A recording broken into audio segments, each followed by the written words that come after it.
បងក៏តែងសួរខ្ញុំថាបងធ្វើម៉េចឲ្យបានការងារល្អនៅក្រុមហ៊ុនដូចក្រុមហ៊ុនបងដែរតើគាត់ធ្វើអីខ្លះហើយធ្វើម៉េចបានមានឱកាសអីចឹងណាអញ្ចឹងសម្រាប់ខ្ញុំក៏ឆ្លើយតបទៅគាត់វិញដែរថាវាអាស្រ័យទៅលើសមត្ថភាពហើយនឹងការខិតខំប្រឹងប្រែងរបស់យើងត្រូវបន្តរៀនសូត្រនិងអភិវឌ្ឍខ្លួនឯងអ្នកខ្លះគាត់មានឱកាសក្នុងការធ្វើការជាមួយនឹងក្រុមហ៊ុនធំ worldwide global ប៉ុន្តែអ្នកខ្លះទៀតក៏គាត់មានឱកាសក្នុងការធ្វើការជាមួយនឹងក្រុមហ៊ុនទូលល្មមនៅក្នុងស្រុកអីផ្សេងៗប៉ុន្តែពាក់ព័ន្ធទៅនឹងឱកាសនៃការរៀនសូត្រគឺទទួលបានផ្សេងគ្នាក្រុមហ៊ុនស្តង់ដារធំទូទៅគាត់មានរចនាសម្ព័ន្ធគាត់ច្បាស់លាស់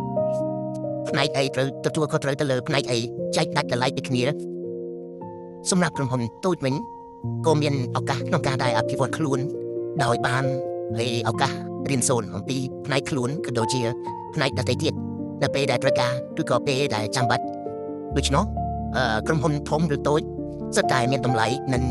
មានអត្ថប្រយោជន៍សម្រាប់យើងសំខាន់ខ្លួនឯងត្រូវតែអភិវឌ្ឍខ្លួនឯងហើយ